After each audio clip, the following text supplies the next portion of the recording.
বিকালে অথবা সন্ধ্যায় যদি আলু দিয়ে দারুণ টেস্টি মুচমুচে পাকোড়া তৈরি করে খাওয়া যায় তো কেমন হয় বলুন তো দর্শক ফ্রেন্ড। আর খুব সহজেই তৈরি করা যাবে দারুণ এই রেসিপিটা। তবে কিভাবে তৈরি করি আসুন দেখে নেওয়া যাক আমার আজকের ভিডিও থেকে। এখানে আমি দুইটা আলুকে কেটে ধুয়ে চাকচাক করে স্লাইস করে কেটে নিয়েছি। অপরদিকে একটা পাত্রে রেখেছি আটা, অন্য একটা প্লেটে দেখাচ্ছি গুছিয়ে নিয়েছি আমার এই পাকোড়া তৈরি করার জন্য কিছু মশলা। এখন আমি একটা প্যানে তেল বসিয়ে দিয়েছি, বসিয়ে দিয়ে এক মুঠো চীনা বাদাম আমি ভাজতে বসিয়ে দিয়েছি। তাতে দিয়েছি হলুদ আর লবণ টেস্ট অনুযায়ী। তারপরে অল্প একটুখানি নেড়ে চেড়ে বাদামটা যখন একটু ব্রাউন হয়ে এসেছে তখন আমি ওই কেটে ধুয়ে পরিষ্কার করে রাখা আলুগুলার উপরে দিয়ে দিচ্ছি। এবার একে একে অন্য ইনগ্রিডিয়েন্টসগুলো দেব। প্রথমে দেব হলুদ গুঁড়া অল্প পরিমাণ, এরপর দেব শুকনো মরিচের গুঁড়া। টেস্ট অনুযায়ী দিতে হবে, ঝালটা আপনারা যে যেমন পছন্দ করবেন সেইভাবেই দেবেন। এবার দেব গরম মশলার গুঁড়া। এবার দেওয়ার পরে দেব টেস্ট অনুযায়ী লবণ। তারপরে দিতে হবে কিছু গোলমরিচের গুঁড়া। গোলমরিচের গুঁড়া দেওয়ার পরে দেব কিছু গোটা জিরা। এই যে আস্ত এই জিরাটা দিলে খুব ভালো মুখে একটা ফ্লেভার আসবে ভাজার পরে। তবে এবার দিচ্ছি কিছু চিলি ফ্লেক্স। চিলি ফ্লেক্সটাও মুখে খুব ভালো লাগবে। তারপর দিচ্ছি কাঁচা মরিচ কুচি। কাঁচা মরিচ কুচি দেওয়ার পরে এখন দেব বেশ কয়েক চামচ পরিমাণ দিতে হবে আটা। আমি এখানে আজ আটা দিয়ে তৈরি করছি।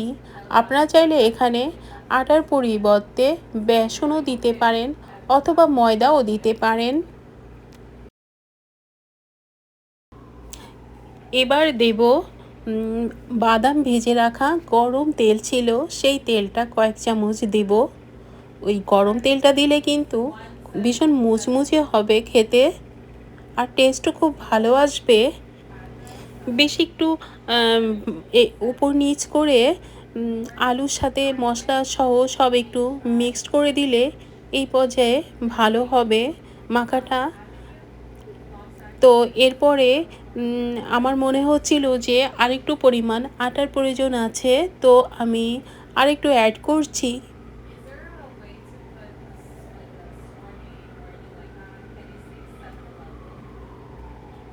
তারপরে আবার একটু মিশিয়ে দেব। মিশিয়ে দেওয়ার পরে এবার দিতে হবে পরিমাণ মতো জল দিয়ে আমি মেখে নেব। একবারে অনেকটা বেশি জল দেব না, অল্প অল্প করে দেব আর দেখব কতটা পরিমাণ লাগে সেইভাবে মেখে নিতে হবে। তবে মাখাটা যেন একটু ঘন ঘন থাকে। মেখে রাখার পরে একটু সময় রেস্টে রাখবো। রেস্টে রাখলে জিনিসটা ভাজলে খুব দারুণ হয়। তো এবার নেক্সট টেস্টিং সল্ট দিতে হবে। টেস্টিং সল্টটা দেওয়ার পরে কিছু ধনিয়া পাতা কুচি করে নেওয়া সেটা দিয়ে দিতে হবে উপর থেকে। দেওয়ার পরে এবার লাস্টে এই ধনিয়া পাতা সহ টেস্টিং সল্ট দিয়ে আবারও একটু মেখে নিতে হবে। অপরদিকে একটা পাত্রে তেল গরম করতে বসিয়ে দিয়ে সেই তেলটা বেশ গরম হচ্ছে, তো এই পর্যায়ে একটা চামচের সাহায্যে প্রথমে দিচ্ছি। তো আমার মনে হচ্ছিল চামচে খুব একটা আমার মনের মতো হচ্ছিল না, তো তবে তারপর আমি হাত দিয়েই এই বড়াগুলো দিচ্ছিলাম। তো একে একে আমি আমার প্যানটা ফাঁকা ফাঁকা করেও বড়াগুলো ভেজে নিতে পারেন। তবে আমি একটুখানি বেশ অনেকগুলোই একটা ব্যাচে দিয়ে দিয়েছিলাম। তবে এই পর্যায়ে আর কি একটু বেশি পরিমাণ দিলে একটু গায়ে লেগে যাওয়ার চান্সটা যদিও থাকে, পরে অবশ্য আর কি একটু চামচের সাহায্যে ভেঙে দিলে তো সমস্যা হয় না।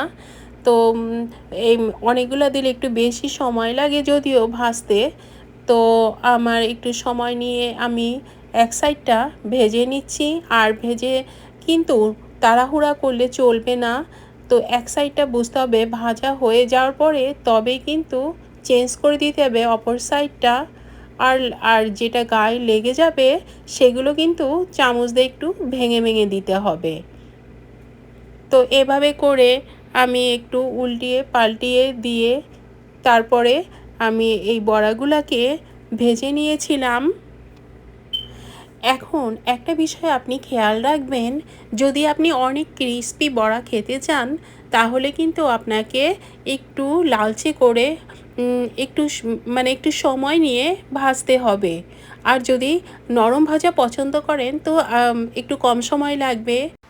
অপরদিকে যদি সাধারণত এই ভাজাগুলা একটু মুচমুচে ক্রিস্পি হলে বেশি ভালো লাগে।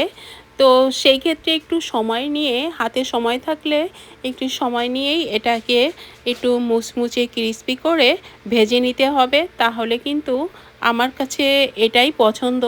তাহলে কিন্তু আমার কাছে খুব ভাল লাগে। তো সেইভাবেই আমি ভেজে নেওয়ার চেষ্টা করছি। তো আমার একটু উল্টিয়ে পাল্টিয়ে তারপর ভেজে নেওয়ার পরে কেমন হয়েছে ফাইনালি দেখতে, সেটা আর কি আপনাদের আমি সেটাই আর কি আপনাদের এখন আমার প্লেটে তুলে পরিবেশন করে দেখাচ্ছি কেমন হয়েছে আর কতটা লোভনীয় লাগছে। তো ভিডিওটা আপনাদের কেমন লাগলো প্লিজ কমেন্ট করে জানাবেন। ভালো লাগলে একটা লাইক করবেন। সকলে সকলে খুব ভালো থাকবেন। দেখা হবে আমার নেক্সট ভিডিওর সাথে। আজ এই পর্যন্ত। বাই।